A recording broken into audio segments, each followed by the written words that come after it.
بسم اللہ الرحمن الرحیم۔ پیارے ناظرین، اکثر لوگ دل کے غم اور خوف کو اکیلے میں محسوس کرتے ہیں اور خاموشی سے اللہ کے حضور رو دیتے ہیں۔ اللہ تعالیٰ نے قرآن و حدیث میں ایسے لمحوں کے لیے خاص ہدایت اور سکون دیا ہے۔ آج ہم جانیں گے کہ اللہ اکیلے رونے والے کی حالات کو کس طرح دیکھتا ہے۔ حضرت عبداللہ بن عباس رضی اللہ عنہما سے روایت ہے، رسول اللہ صلی اللہ علیہ وآلہ وسلم نے فرمایا، جب بندہ اکیلا ہو کر اپنے رب کے حضور روتا ہے، اللہ اس کی آنکھ کے آنسوں کو نہیں گنواتا بلکہ اسے جنت کی خوشخبری دیتا ہے۔ ابن ماجہ حدیث نمبر 3971۔ اکیلے میں رونا اللہ کے ساتھ قربت اور دل کی پاکیزگی کی علامت ہے۔ حضرت ابو ہریرہ رضی اللہ عنہ سے روایت ہے، رسول اللہ صلی اللہ علیہ وآلہ وسلم نے فرمایا، اللہ تعالیٰ فرماتا ہے، میرا بندہ جب مجھ سے خاموشی سے روئے، میں اس کے دل کو سکون دوں اور اس کے گناہوں کو صاف کر دوں۔ سنن ترمذی حدیث نمبر 3372۔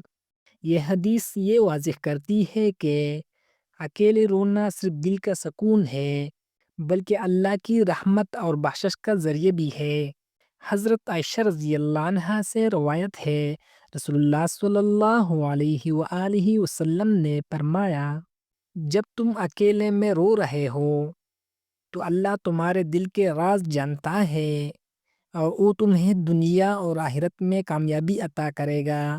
مستدرک الحاکم حدیث نمبر 4521۔